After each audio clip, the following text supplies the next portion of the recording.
KGF chapter 3 की शुरुआत होती है रमिका सेन के पीएम ऑफिस से।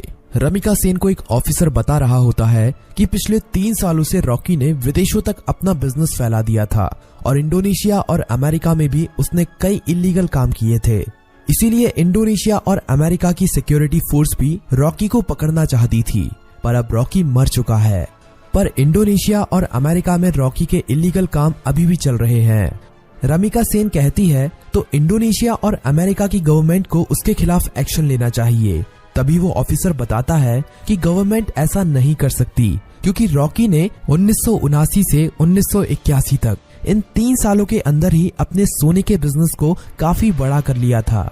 विदेशों में भी हजारों लाखों लोग उसके लिए काम करते हैं और खुद गवर्नमेंट के लोग भी उसके साथ मिले हुए हैं। इसीलिए गवर्नमेंट चाहकर भी उसके खिलाफ एक्शन नहीं ले सकती।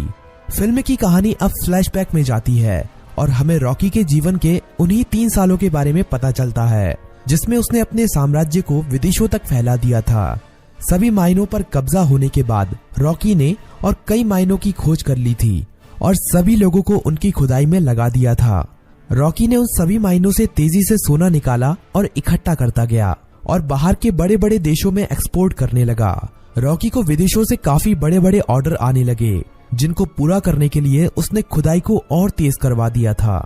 दूसरी तरफ से उसने माइन की खुदाई के लिए और सोने की खोज के लिए अमेरिका से कई टेक्नोलॉजी मशीन भी मंगाई थी, जिससे वो जल्द से जल्द इन सभी माइनों का सोना निकालकर इकट्ठा कर सके।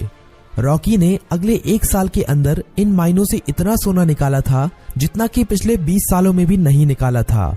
दूसरी तरफ रॉकी ने अपने इलाके को एक इंडस्ट्रियल एरिया बना लिया था और माइन में काम करने वाले लोगों के लिए उसने अच्छे घर, स्कूल, कॉलेज, अस्पताल सब कुछ बना दिए थे।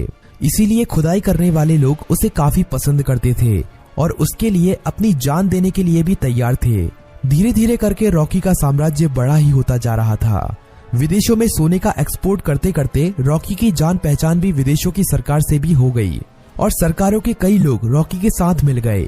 रॉकी कई बार इंडोनेशिया और अमेरिका में भी गया था। वहां पर भी उसने अपने सोने के साम्राज्य को काफी बड़ा कर लिया था।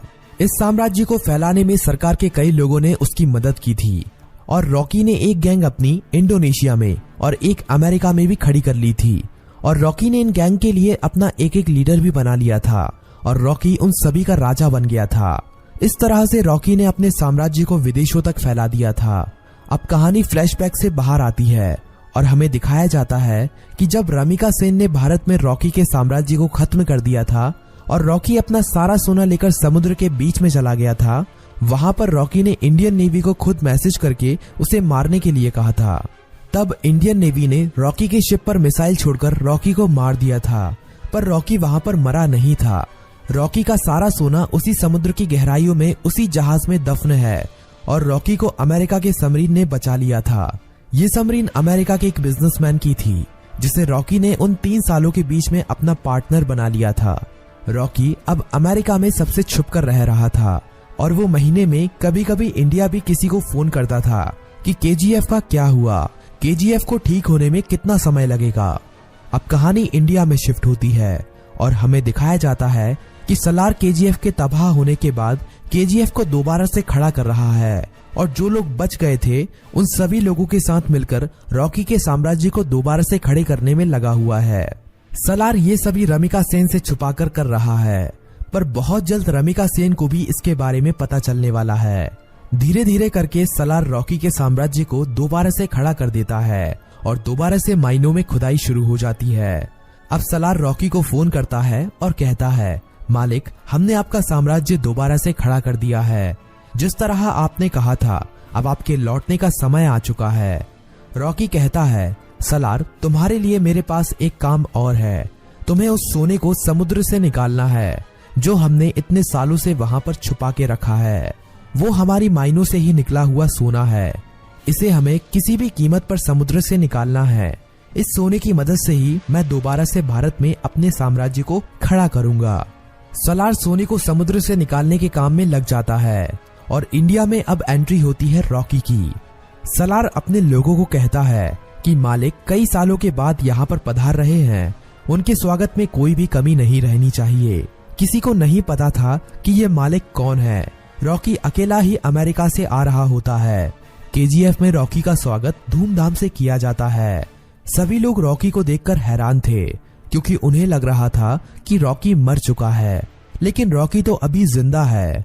रॉकी अपनी माइनों का काम देखने के बाद सीधा मिलना चाहता था रामिका सेन से। सलार कहता है कि हम भी उसके साथ चलेंगे, पर रॉकी कहता है कि नहीं, मैं अकेला ही मिलने जाऊंगा। रॉकी अकेला ही अपनी रोल्स रॉयल कार में जा रहा होता है। तभी नाके पर पुलिस उसे पकड़ लेती है। पुलिस वाले जानते नहीं हैं कि वो रॉकी है। वो रॉकी के पास लाइसेंस न होने की वजह से और ओवर स्पीडिंग होने की वजह से थाने ले जाती है। वहाँ पर रॉकी कुछ नहीं बोलता, बस अपने आदमियों को फोन कर देता है। थाने में बड़ा ऑफिसर आता है और रॉकी से चिल्लाकर बात करने लगता है। तभी पूरा पुलिस स्टेशन हिलने लगता है और कई हेलीकॉप्टर और बंदूक लेकर रॉकी के आदमी यहाँ पहुँच जाते हैं। उन आदमियों से एक आदमी रॉकी का लाइसेंस लेकर थाने के अंदर आता है और पुलिस को लाइसेंस दिखाता है। पुलिस वाला लाइसेंस पर रॉकी का नाम पढ़कर हैरान रह जाता है और रॉकी को वहां से जाने देता है। रॉकी अब सीधा रमिका सेन से मिलने के लिए जाता है। रॉकी के पहुंचने से पहले वो पुलिस वाला रमिका सेन तक ये खबर पहुंचा देता है कि रॉकी अभी भी जिंदा है। रमिका सेन ये खबर सुनकर हैरान हो जाती है कि अभी तक रॉकी कैसे जिंदा है। रमिका सेन को ये खबर भी मिल जाती है कि रॉकी के यहाँ आने से पहले किसी ने केजीएफ को दोबारा से खड़ा कर दिया है और केजीएफ से अभी भी खुदाई करके सोना निकाला जा रहा है। अब पीएम ऑफिस में एंट्री होती है रॉकी की। सभी लोग रॉकी को देखकर हैरान थे। रॉकी सीधा मिलने जाता है रमिका सेन से। रॉकी रमिका सेन से कहता है कि मैंने कहा था ना, युद्ध हुआ तो जीतूंगा मैं, और जीत मेरी ही हुई है। रमिका सेन कहती है कि अच्छा है तुम जिंदा हो, अब मैं तुम्हारे सामने ही तुम्हारे केजीएफ को तुमसे छीन लूंगी।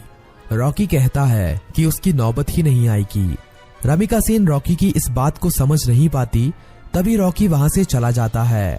अगले कुछ ही दिनों में रॉकी रमिका सेन की सरकार गिरा देता है और सरकार में अपनी पार्टी को जिताकर अपने आदमी को प्रधानमंत्री बना देता है। रॉकी अब दोबारा रमिका सेन को फोन करता है और कहता है कि अब क्या करोगे, अब तो तुम्हारी सरकार भी नहीं रही। रमिका सेन कहती है कि अब मेरी जिंदगी का एक ही मकसद है, तुम्हारी मौत। रमिका सेन रॉकी के सभी दुश्मनों को इकट्ठा करती है। रमिका सेन इनायत खली से भी हाथ मिला लेती है और जितने भी रॉकी के देश विदेश में दुश्मन थे सभी को इकट्ठा करके रॉकी को मारने का प्लान बनाती है। रॉकी को मार पाना आसान नहीं था। रॉकी जितना अकेला खतरनाक था उससे ज्यादा खतरनाक उसके गैंग के लोग थे। रमिका सेन को इंडोनेशिया और अमेरिका की गवर्नमेंट से भी सपोर्ट मिलता है, लेकिन रॉकी जानता था कि रमिका सेन उसके केजीएफ को तबाह करने में अपना पूरा जी जान लगा देगी। रमिका सेन जानती थी कि रॉकी को उसके केजीएफ में घुसकर मार पाना अब काफी ज्यादा मुश्किल हो गया है, क्योंकि अब रॉकी ने अपने केजीएफ में मिसाइलों को रोकने के लिए अपने केजीएफ के चारों तरफ रडार सिस्टम और काउंटर मिसाइल रख दी हैं। अब अगर कोई भी उसके केजीएफ के अंदर घुसने की कोशिश करेगा तो वो मारा जाएगा। रमिका सेन जानती थी कि रॉकी को मारने के लिए उसको केजीएफ से बाहर निकालना पड़ेगा और अकेले रॉकी के मरते ही उसका सारा साम्राज्य खत्म हो जाएगा। इंडिया में अपनी गवर्नमेंट खड़ी करने के बाद इंडिया की गवर्नमेंट रॉकी के लिए एक काफी बड़ी पार्टी रखती है। इस पार्टी में विदेशों के बड़े बड़े बिजनेसमैन, बड़ी बड़ी गवर्नमेंट के लीडर आते हैं। रॉकी की सिक्योरिटी के लिए इस पार्टी में काफी ज्यादा सिक्योरिटी लगी हुई थी। रॉकी पार्टी में पहुंच जाता है। थोड़ा नाच गाना होने के बाद पार्टी में एंट्री होती है रमिका सेन की। रॉकी से थोड़ी बातचीत करने के बाद रमिका सेन कहती है कि अब समय आ गया है कि तुम्हारे साम्राज्य को यहीं पर खत्म कर दिया जाए। पर तभी रॉकी के चारों तरफ हजारों लोग उसके ऊपर बंदूक तानकर खड़े हो जाते हैं। रॉकी की खुद की गवर्नमेंट उसे धोखा दे देती है और विदेशों से आए हुए बिजनेसमैन भी उसकी मौत का तमाशा देखने के लिए वहां पर आए हुए थे। सभी विदेशों के बिजनेसमैन चाहते थे कि रॉकी की मौत होने के बाद वो केजीएफ पर कब्जा कर लेंगे और अपने बिजनेस को फैलाएंगे और ढेरों पैसा कमाएंगे।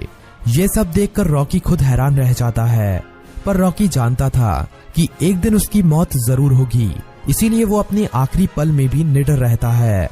रमिका सेन कहती है कि देखा, आखिर तुम्हारे लोगों ने ही तुम्हें धोखा दे दिया। इतना कहते ही सभी लोग रॉकी को गोलियों से भून देते हैं और रॉकी की मौत वहीं पर हो जाती है और फिल्म यहीं पर खत्म हो जाती है।